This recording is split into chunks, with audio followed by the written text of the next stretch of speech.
Hello everyone, today I want to show you my experience to learn English.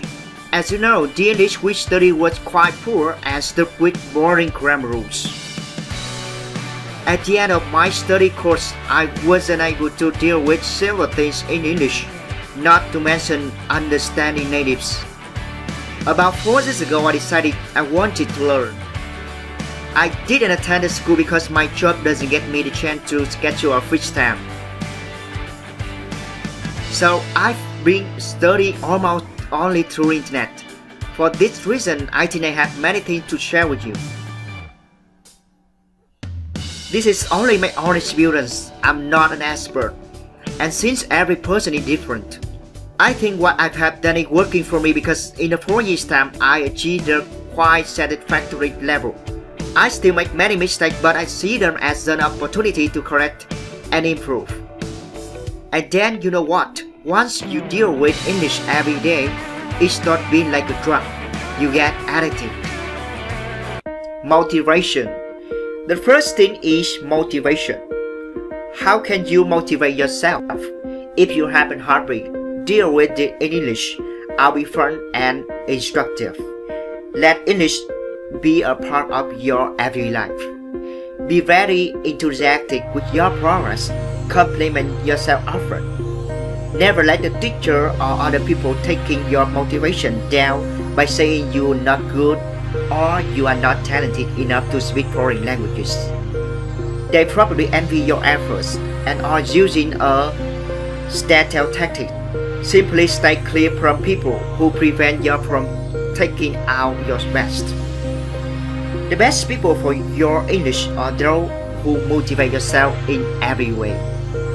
People that compliment your progress and point out your mistake by laughing with you and not at you. Keep in mind that you need to make a lot of mistakes to improve, and mistakes have nothing to do with your intelligence. Never take it.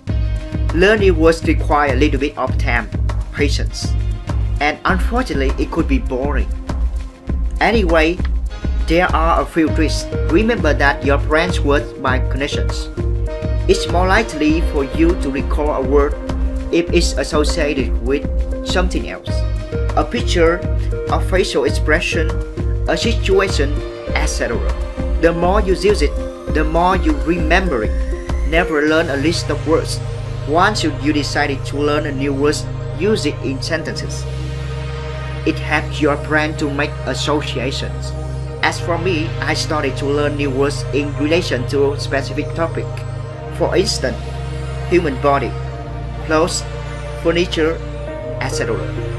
After a few days of making sentences with all the new words, I started browsing on Google and YouTube looking for topics and using the words I had learned. For example, once I studied some vocabulary related to farmer, I started writing on your third words like milking a cow, weeding, cropping, etc. Even though you don't understand everything, try to spot the new nouns, verbs, and prepositions you have just learned. Listen, think about what a native does. Since when he was born, he has been listening to English all the time. And that's exactly what you should do. Start by listening to simple story, fairy tale, and stuff for children. They're entertaining and quite simple. Watch your movies in English with subtitles in English. In the beginning it's tough, but I promise that after a few months it gets better. Listen to good English every day is the most important thing. It's how you learn new phrases. It's get your ears used to English sounds and melodies. It's boost your love for English. After a few months, start listening to podcasts, radio programs, and if possible, set your TV in English. Not understanding natives after a while, you study English can be very frustrating.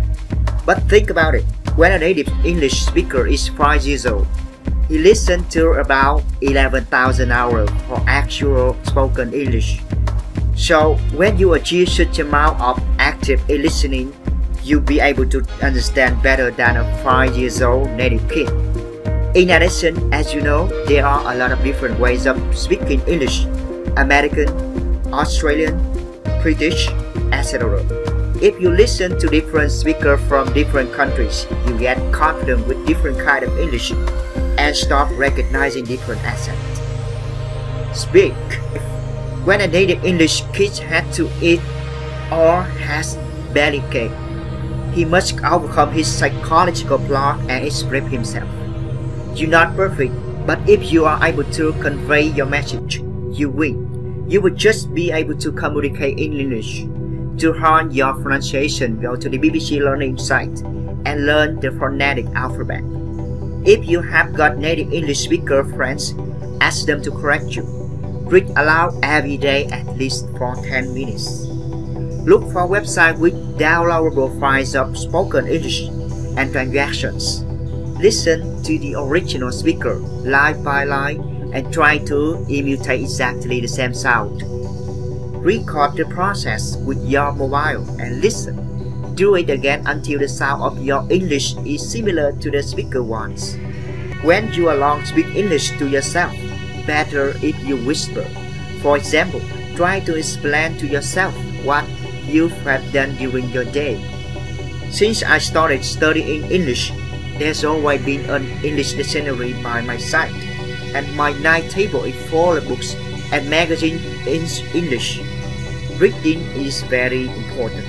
When you don't know a word and how to say a thing, that's great. It's a new wonderful opportunity to learn something new. If you read a lot, your grammar skill improves, your vocabulary grows, and also your writing takes advantage. As for studying grammar, I think that it is important only when you start asking yourself questions. Like, is it like this or that? Okay, check it out.